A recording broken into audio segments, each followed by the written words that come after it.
Did Mr. Depp ever express an interest in your art? Yeah. When was the first time that happened?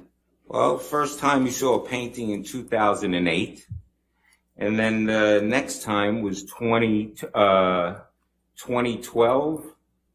I had made a painting and sent it to my best friend, in an email. And he forwarded it to Johnny, and Johnny emailed back saying, hey, when Isaac wants to sell that, whenever he wants to sell that, to go ahead and get in touch with me because I want to buy it. Did Mr. Depp ever buy that painting? No. Why not?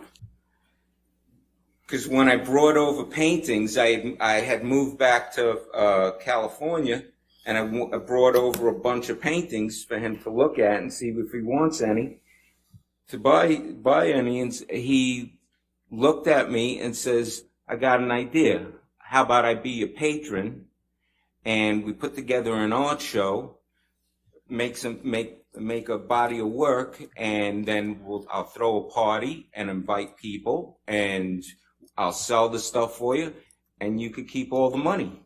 So he didn't buy any paintings there. Instead, he offered me a complete patronship. So what did you understand he meant by becoming your patron? Well, he's going to financially make it possible for me to just paint every day and put together a body of work, so that way then it could be sold. How did he plan to do that? Objection to what he planned on doing. What did you understand he planned to do to make that possible for you? I could tell you that what it included was that the next day I ended up moving into I moved into a art studio penthouse at the Eastern Columbia building. It was, listen, I got a place for you to go ahead and live and work and put this body of art together, and I'll take care of you. You don't have to worry about anything.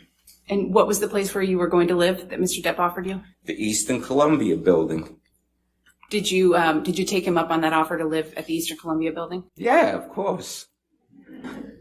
And how did that make you feel? I started crying.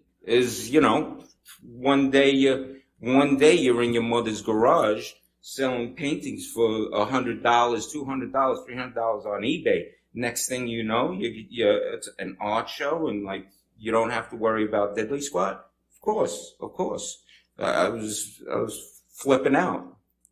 When did you move into the Eastern Columbia building?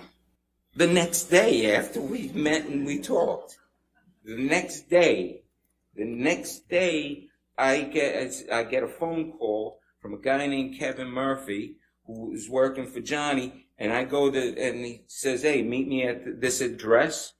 And I go and I meet him, and here I am in front of this building. This is a beautiful building. This is it's 13 floors, but it's from the 1930s, some Art Deco, beautiful building. And I'm looking, I go, all right, this is unreal. What? There's going to be, all right, it's going to be one of these apartments or whatever, one of these places here.